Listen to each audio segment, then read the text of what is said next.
Old photographs from the 19th century hold a strange and unsettling secret. They capture magnificent cities with monumental architecture, wide avenues, and perfectly designed squares. The grandeur of these structures is stunning, but these scenes are missing the most crucial element: life.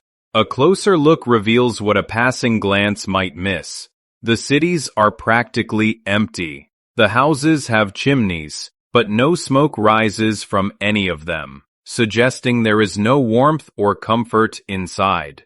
We see vast metropolises that should be bustling with trade and daily activity, filled with thousands of people. Yet, the photos show only one or two random passers-by, their figures only emphasizing the scale of the ghostly emptiness around them.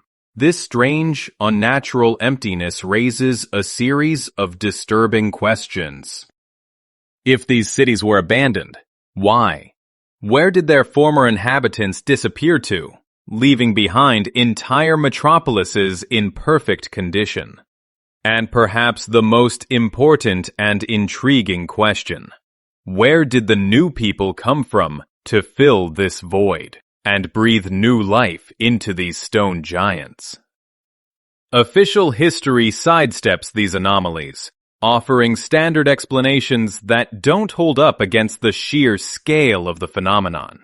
It feels as if a whole layer of our past has been deliberately erased or distorted. But this isn't just a historical puzzle hidden away in dusty archives. The key to solving it may lie in another, equally massive and mysterious event of that era: the sudden and inexplicable appearance of hundreds of thousands, if not millions of orphans, all over the world. It was in the 19th century that countless orphanages, foundling homes, and charitable institutions began to spring up like mushrooms after the rain across the planet. Their scale is astonishing. According to official records, one such institution alone took in about 4,500 infants, and it was just one of many. A partial list from open sources names more than 64 large orphanages founded in Great Britain alone during that period, and even that list is far from complete. The number of children left without parental care was so vast that researchers still can't determine the real figures. This phenomenon became a global event. But how could such a colossal number of orphans appear at one single moment in history?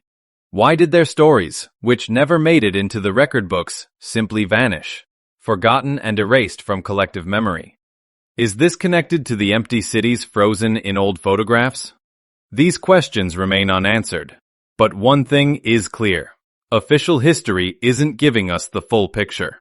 What if these two phenomena, empty metropolises and countless orphans, are parts of a single global process hidden from us? A process that could be called a great migration, or even a complete reset of civilization. This wave of orphanhood that swept the world in the 19th century wasn't just a tragic series of events. It was a phenomenon on a scale that is difficult to comprehend. Across Europe, America, Russia, and even Australia, a global network of institutions was rapidly built to house the endless stream of parentless children.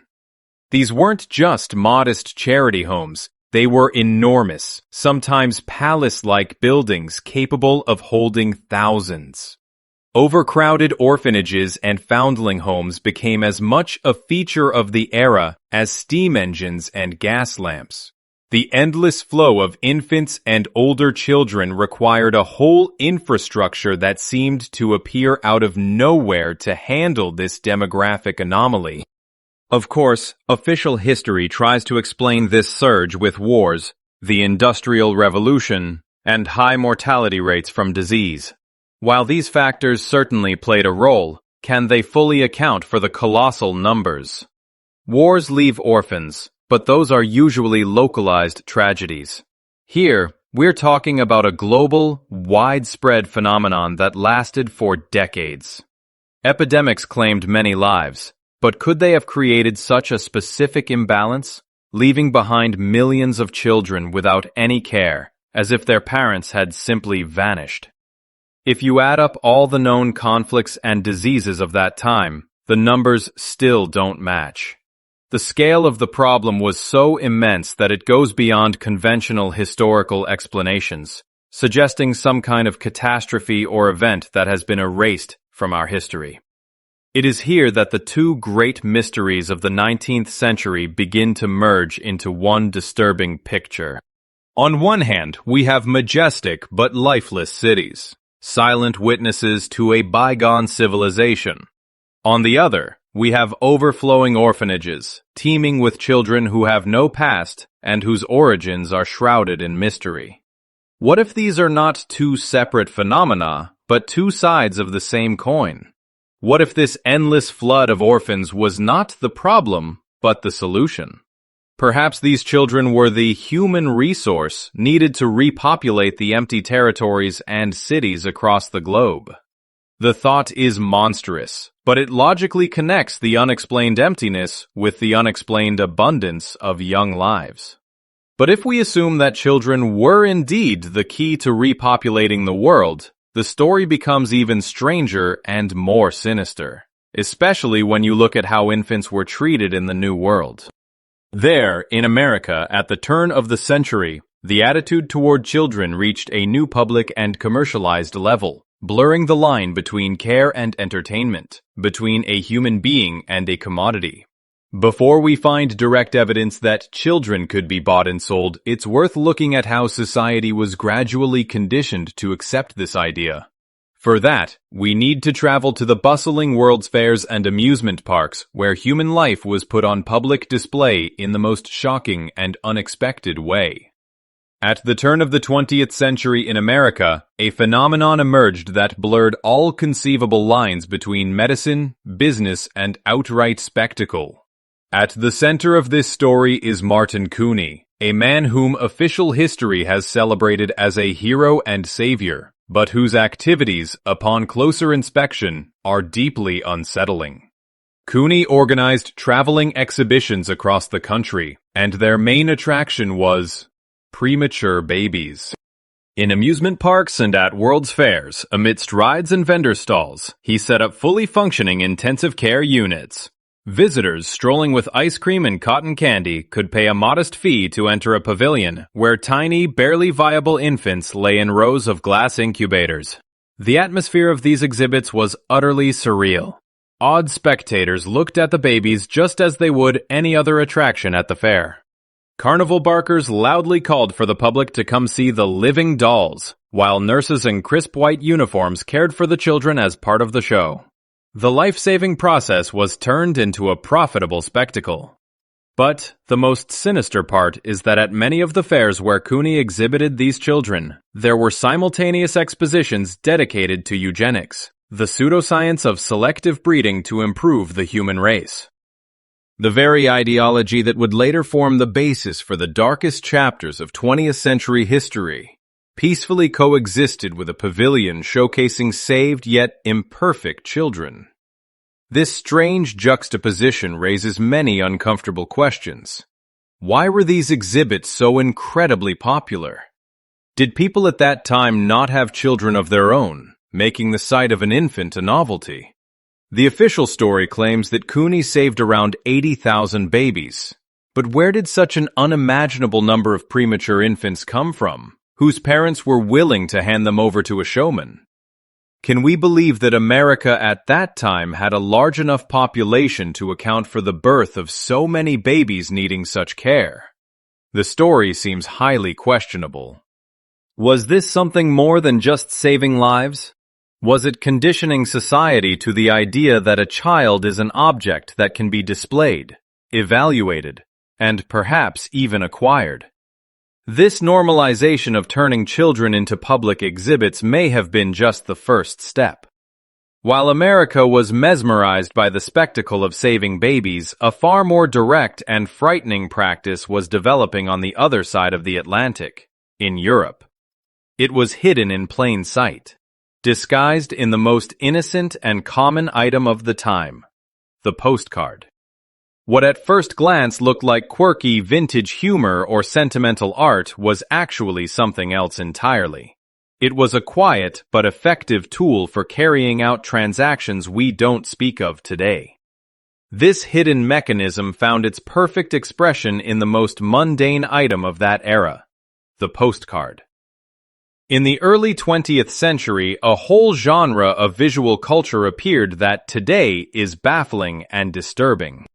It was a massive series of postcards, numbering in the thousands, dedicated to babies. But these were not your typical sentimental portraits.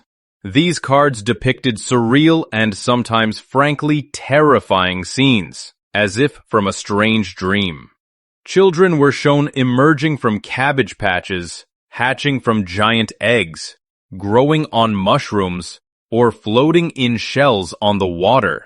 They were transported by airships, trains, and even delivered by storks, as if they were some kind of cargo. These images create a persistent feeling of anxiety, as if they contain a hidden, deeper meaning that was understood by their contemporaries but has been lost to us. When you try to find any systematic information about this phenomenon, you're met with a deafening silence.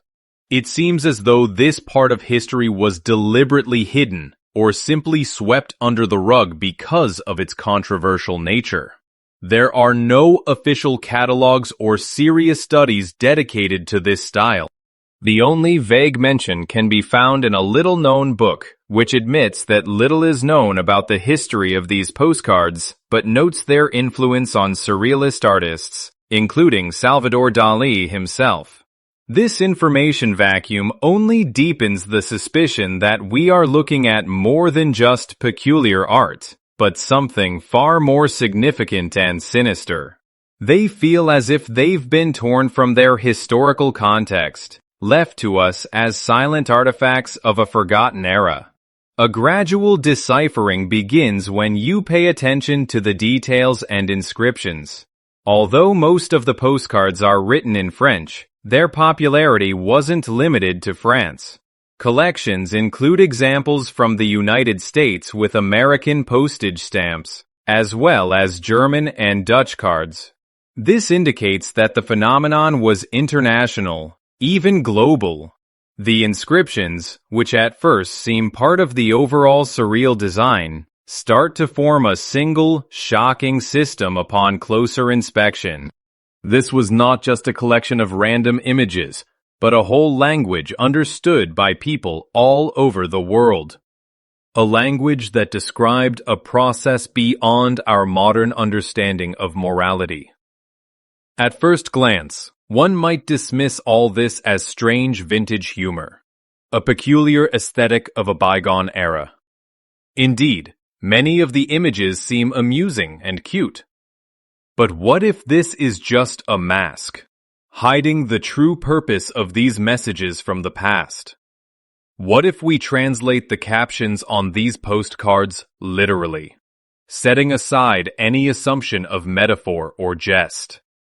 Brace yourself, because what we will find there is not just strange. It has the power to overturn our understanding of what was considered normal just 100 years ago, and will forever change your perception of the past.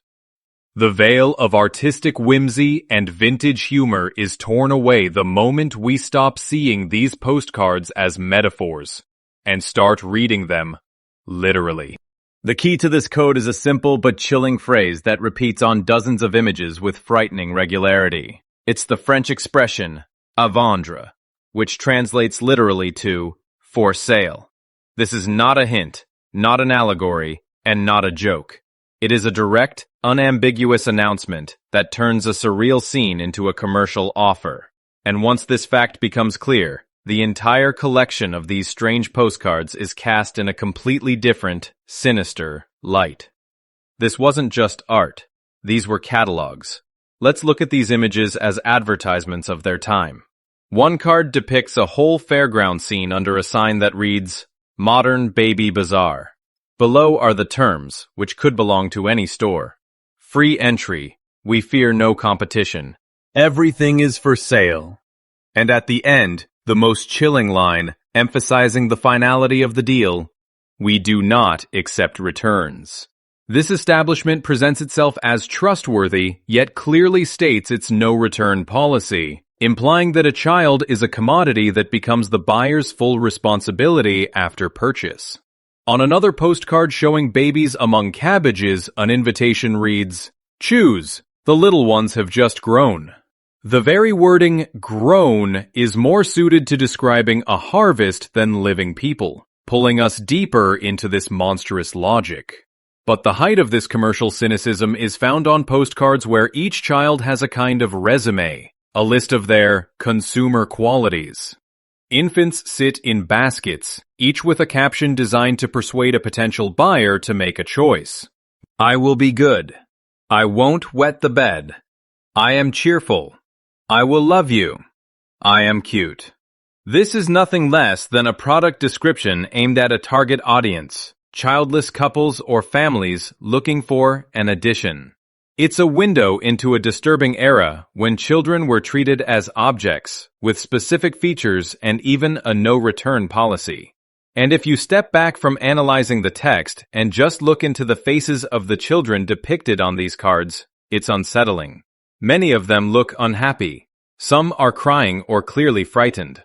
There are images where children are locked in cages, like pets for sale. The caption on one such postcard leaves no room for imagination. Children for sale. Do you want a baby? This isn't funny or cute. It's a reminder of how radically different social norms and moral values were just a century ago. This isn't art. It's a marketplace. These postcards were more than just advertisements. They revealed the entire system behind this phenomenon. They hint not only at the sale, but also at the process of producing and delivering children. Popular folk images that we've come to see as harmless tales may have actually been a reflection of this global logistics network. Let's look at how this system worked and what role cabbage patches, stork couriers, and other seemingly fairy tale elements played in it. If we accept the theory of a global child trafficking system, many of the myths and fairy tales we grew up with take on a completely different, disturbing meaning. What we've always considered innocent explanations for curious children may actually be echoes of a real, functioning system from the past. The popular phrase, "you were found in a cabbage patch," is no longer just a funny fib. In the context of postcards, where children are literally shown growing in fields, the cabbage becomes a symbol of the mass cultivation of a new generation, like a harvest. It's a metaphor for turning human life into a product that can be cultivated on an industrial scale. Similarly, the image of a stork bringing a baby in its beak might not be just a beautiful legend, but a symbolic representation of a complex delivery and logistics network. Storks on old postcards are often depicted as couriers, sometimes even wearing uniform caps, carrying scales to weigh the goods, or holding postman's bags. They are part of a transportation system, along with trains, cars, and even airships, which also frequently appear in these images as a means of transporting large groups of infants. All of this points to an organized infrastructure for distributing children to different regions. This theory finds chilling confirmation in real historical facts. Consider the so-called orphan trains in the United States, which ran from the mid-19th to the early 20th century. Officially, this was a social welfare program designed to find new families for homeless children from the overcrowded cities of the East Coast. But the scale of this phenomenon is staggering.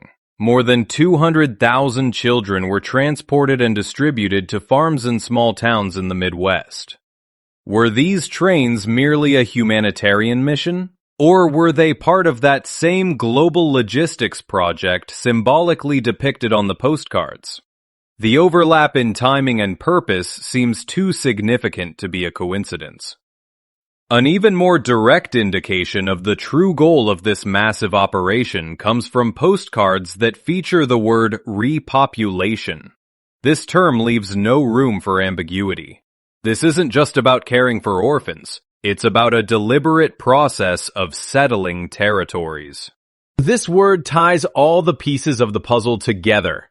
The empty cities in need of inhabitants, the mass appearance of orphans as a resource for this settlement, and the developed system for their distribution and sale to new parents.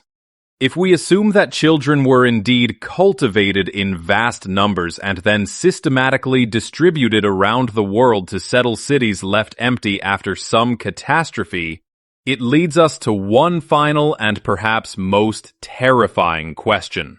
A question that challenges the very foundations of our understanding of history and ourselves.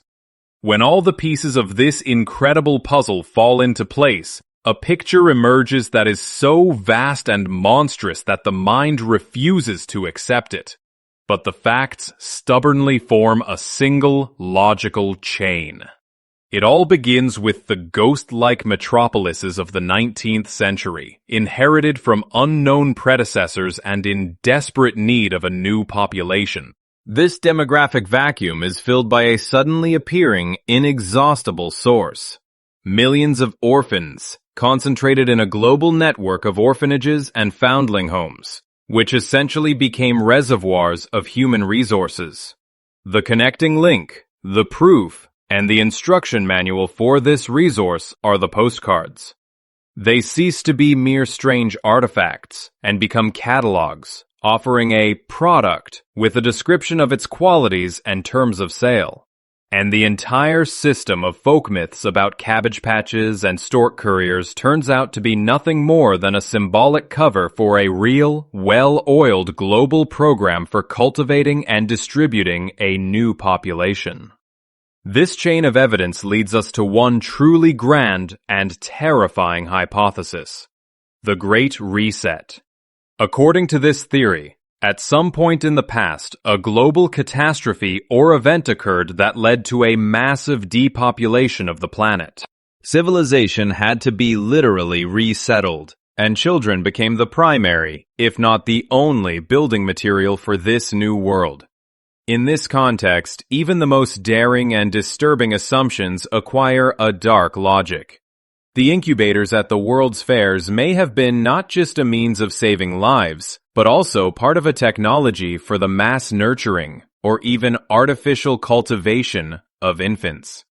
Images of children in training camps or with the top-hatted elite suggest that this was not just a chaotic settlement, but a deliberate program to prepare future citizens with predefined social roles, be it obedient workers or loyal soldiers of a new order. The sale and distribution of infants were not just a shadow business, but part of a large-scale operation to construct a society from scratch. Could it be that the most famous and beloved children's fairy tales we tell our kids are actually a cover-up for one of the darkest and most extensive operations in human history? Is it possible that our past hides a secret so profound that it was preferable to turn it into innocent myths so that future generations would never ask uncomfortable questions? Official history is silent, but these postcards, these silent witnesses from the past, speak for themselves, inviting us to look at our civilization from a completely different, unsettling angle. What do you think about this?